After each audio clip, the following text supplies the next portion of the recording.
ተረኛ እያለ ለሚሰጥ gargaarsi kun yoo ajandaa godhatu yeroo tokko tokko gaariidha yeroo tokko tokko ammoo riiskii qaba.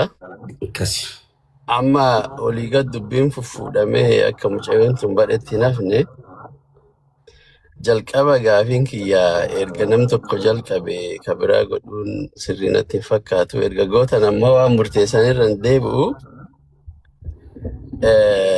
yeroo itti kennuu osoo baatanii amma uummanni noonoo yoo jedhu kanallee nama biraatti illee hojii jiran rakkoo hin qabu. Abbama fedhe haa ta'u laalmubee nama fooloo 10,000 illee haa ta'u yoo nu hundi dhaynee isin hundi bakka tokko jiraattan namni sun hin gargaaramu. Namni walitti dhufa jecha. Garuu wanti badaan maali? Girrigirri uumanii itti beellamnaan namni ittiin deebi'u kan isin beekuu qabdan. Borutti beellamnaan gargaarsa kanatti namni hin deebi'u. Kana duraan agarreechaa muuxannoo duraan agarreerra. Kanaafi ka amma sharfaddiin kayyattan sanillee dhaqaa jabeessa ammumarraa itti fufa haga kahee darbanamu sun itti haa fufu akka addaan hin cinne godhaan jedhan. No haydar warri jedhu waan jedhu hin beeku tokkoffaa akkaawuntii Ustaaz Sa'ad uummatatu kenne Ustaaz Sa'ad irratti gargaarama gatitee fi mana haydar ta'e mana jinni ta'e mana barbaade ta'e akkaawuntiin eegamuu qaba. Akkaawuntiin kan Ustaaz Sa'ad ta'u malee eessattuu gargaaramuu danda'a. Wassalaamu alaikum warahmatullahi wabarakatuh. Galatooma ulfaadha. Gara deeggarsaa deemaa. Sooyyee yoo danda'ame immoo yoo eeyyama arganne guyyaa tokko Mube yoo carraan alaate al tokkitti yoo carraan alaate deeqaa tokko waan deeqaa tokko hin guunne. Namni baay'een asirraati noo haydar jechaa jirra. Maaliif sagalee keenya fudhattanii kan gargaaru nu miti? Ustaaz Ahmad ajaloo jiraattani kaa galatoomaa jedhaani haydariin.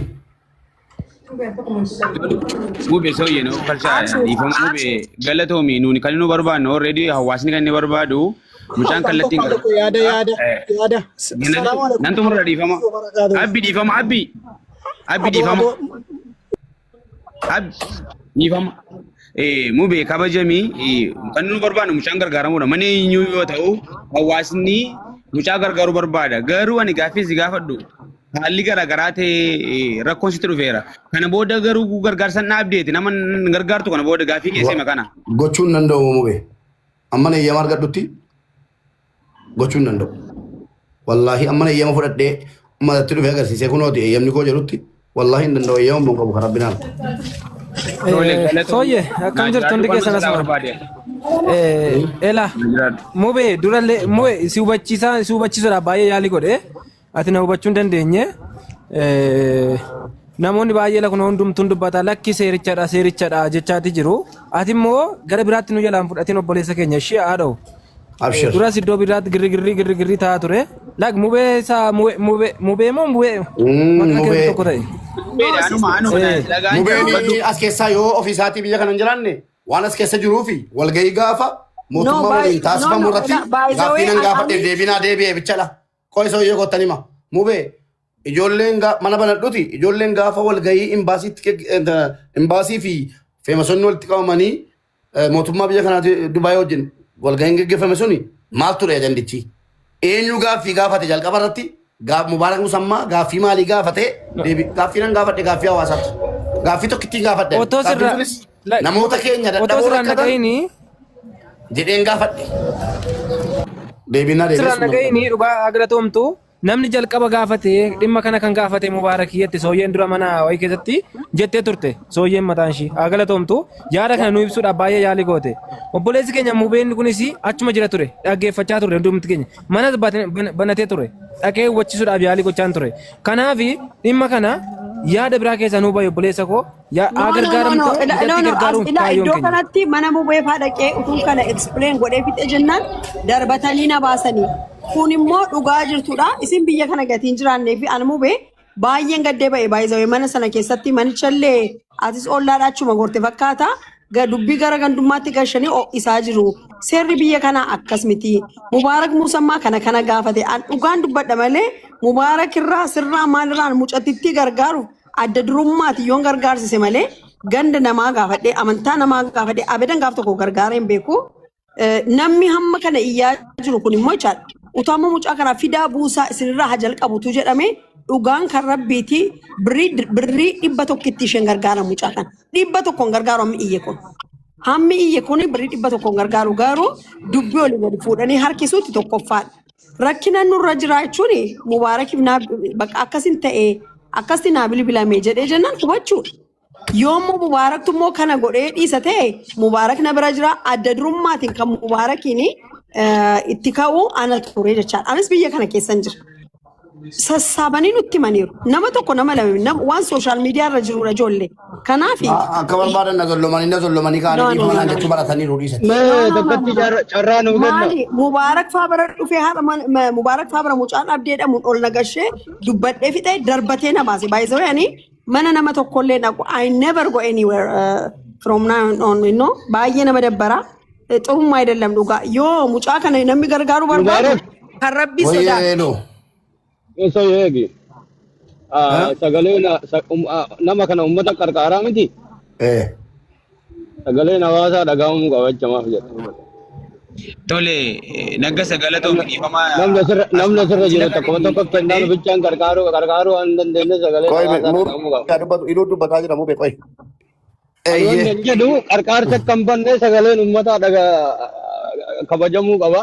Dhagahamuu qaba akkasi deema laala jechuu barbaade. Hawaasa qarqaara nama waa qarqaaru jechuu barbaade. Nu qofa osoo hin taane. Lollee kudhan diidama kennina warra sirra jiru birrii xiqqoo kennina uummanni waan kennuufi akkasin laala deema. Qarqaarsa jidduutti gufata jechuu barbaade. Ani intina jedha kaaseera maal maqaan isaa viidiyoo Haydar jedhee hojjedhe sana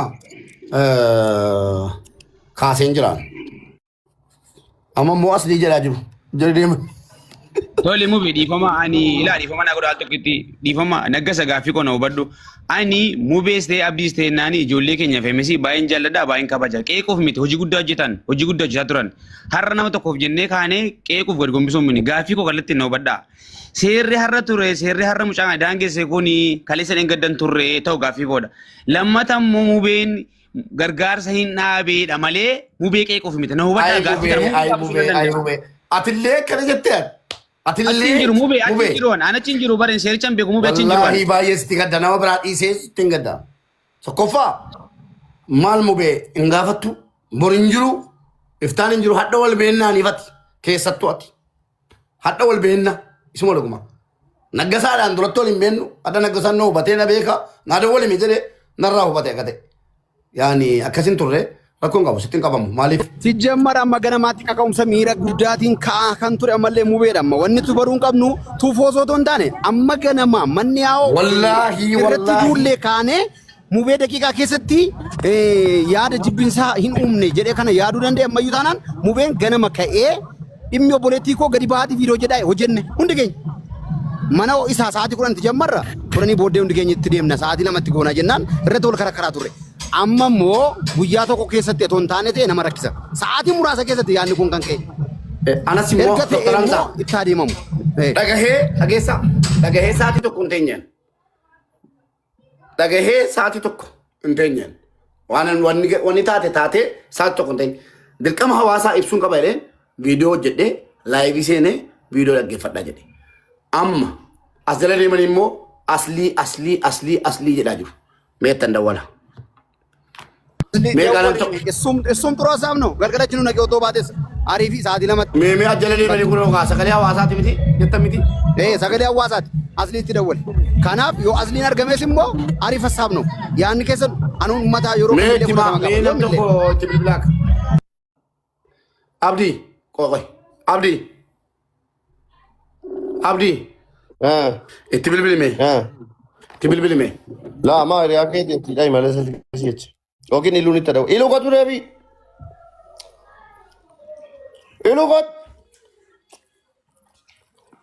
mana sana waan mana abaaboon darbatu naa kennaa meeqifti. Abaaboon darbatu mana namaatu waan hawwatti wal galu naa kennaa. Tiktokii haaraan badhadhe.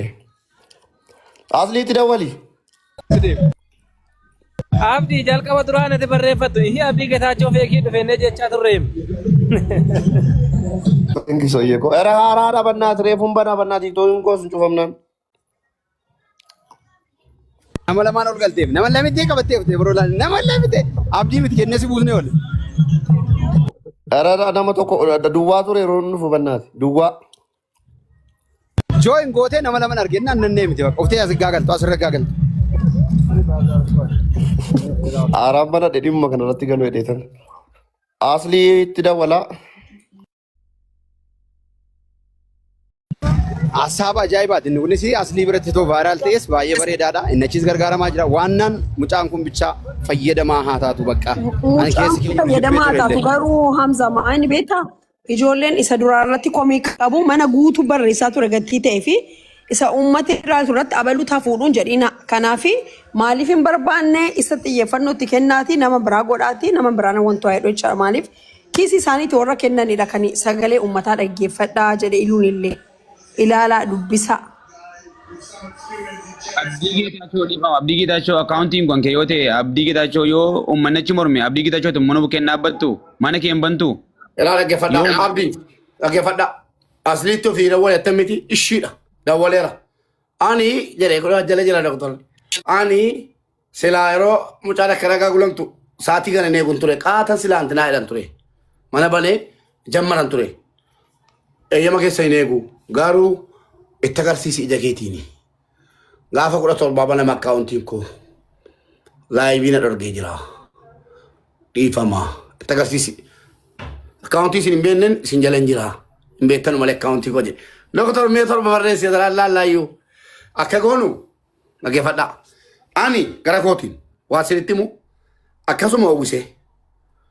Dhaggeeffadhaa. Akkasuma uwwiseen akka geema kootitti. Hojii kooti jedhee uummanni na jaallattan uummanni na jibbitus rakkoon qabu. Na jaallattus na jibbitus ayyamoo qanyi maayii bardeenyim jedhee acheen. Natti noowwus natti hin kanaan jedhus garuu uummata kabajaanaa qaban danuu jiru gatii ta'ee fi gargaarsa madiinaa nan barbaadaan gargaaramuusi bareechee fayyaan kan rabbiiti baru waan narra ga'uun beeku makiinaa kotte duudattarra ra'ee deemaa jira. Miila koo fudhatee ba'uu danda'a lubbuu na fudhatee ba'uu danda'a. Dubbi waan sakandii tokkooti waan milluu tokko kana jaallanii deebi'anii qilee namaan galtudha makiinaan. Sini galee namni makiinaa oofu ofi naman yeroo danuu an akka kootitti. Wallaahi nagaan ba'ee nagaan galan si'oon nama makiinaa keessa galuun. Kanaafuu hangara kootiin guyyaa tokko mucaa kanaa qabadhee nan dhufa. Deeggarsi mucaa kanaa mana tokkotti qofa toon taane utuu kooti dhageessu yoo ta'e Dooktoraan Zarataa Jabda dubbataas tureera. Mana kootti hadhabaniinsa malee gargaarsi mucaa kanaa mana nama hundaa naanna'a. Asli amma warningin irra jirus guyyaa tokko saatii lamaaf illee ta'a malee inuma fudhata. Maakiin isii fudhatti. Abdii Geetaachoo amma akkaawuntiin jala guyyaa lamaan booda akkaawuntiin isaan banama. Anis immoo akka nama tokkotti sooyyee dabaladhee namoota danuu dabaladhee asii gara imbaasiitti deemnee akka jarri mootummaa asii irraa nu gaafatan goonee guyyaa tokko deebi'ee nan dhufa madiinaadhaaf. Galaana nyaatti. Summiin nyaadhan tureetu na bira jiraate jetti amma. Yeroon kana dhaga'u jette. Na bira tafuusaatiif. Akkas goonee hundumayyuu kayriidhaaf jennee ajandaan tokko tokko abbaa gargaaramuuf gaariidha. Ajandaan tokko tokko abbaa gargaaramuuf ajaadha. Kan madiinaa kun ganamuma naagalaadhaana. Keessattuu immoo kottaa gargaarsa na ciniinsaa takaati irraa dubbadhee kee ana didu ummanni mubaaratti dide jennaan waan itti mi'aawuf hin beeku. Kanaaf deeggarsi mucaa kanaa eessatti ta'uu ammuma murteessaa gara deeggarsaatti deemaa humnan fixinaa sana booda deeggarsa lammaffaa maakii immoo jedhan mammammo kanas lii fudhattan miti abdii silaa abdiin banii jedheen ture itti faajeera waan kanatti bana dabarseef hin ture asliitti dabarse asliin immoo akkaawuntii kootu rakkoo qabaa gaafa 17 moo guyyaa 17 booda banamaa naan jedhee natti ergee keessa kan shuti maal jettarre amma gabaabsa mube yaada raarraatoo usta intiniiniti aydaris kadhatameeti kan inni dhufee usta intiniini maaster Sharafuddeenis nan gargaarsisa jedhee asiin dubbataara waan ta'eef gargaarsumaaf ol kakka'e waan ta'eef osoo karaa Abdii Geetaachoo ta'e baay'ee bareedaa natti fakkaata akka yaadaatti. Abdii Geetaachoo kunoo akkaawuntiin koo warningiirra jira deemu. Ummanni nama namanuu iskiriiptii godhatee fidaa bayeetan ilaa. Mube akkam jirtan? Nagaa. Fayyaadha. Alhamdulillah. Maal irra mana keetiin turre maaltu maal ta'e? Maaltu maal ta'e eessa jirtaati? Biyya kamiin jirta? Assalamu alaikum. Biyya leen beeku. Imaltu kubannaa biyya qabadhaan jechuma nama sadii dubbadheen deema. Ayyee. Obboleessa koo kan nuti barbaannu isiin gargaaramuudha miti. Eeyyee. Eessatti yoo ta'u kan nuti barbaannu isin talumti qoficheen gargaaramuudha saa. Saganaaf kunoo akka jaayibaatti gargaaramaadha mana maastar kottaa akka jaayibaatti namni birrii galchaara. Wallaahi wa billaahi ilkariim. Kun achiin nu faaraan. Birrii kumni dhibbijaa Akkaawuntii eenyu irratti jedhiin? Akkaawuntii eenyu irratti? Akkaawuntii saadi irratti galaara. Akkaawuntii saadi irratti. Wanni Atamma barbaadamu. karaa gabaabaa dhufuu hin dandeessu obboleessa koo. Ani mun dhufu. Okay. Ishii uummata nu ergi. Ilaa uummanni namni sadii dhibbata. Mubeen giddisiisin abbii mubeen giddisiisin. Mubeen dirqisiin ansi maasteran mubee viidiyoo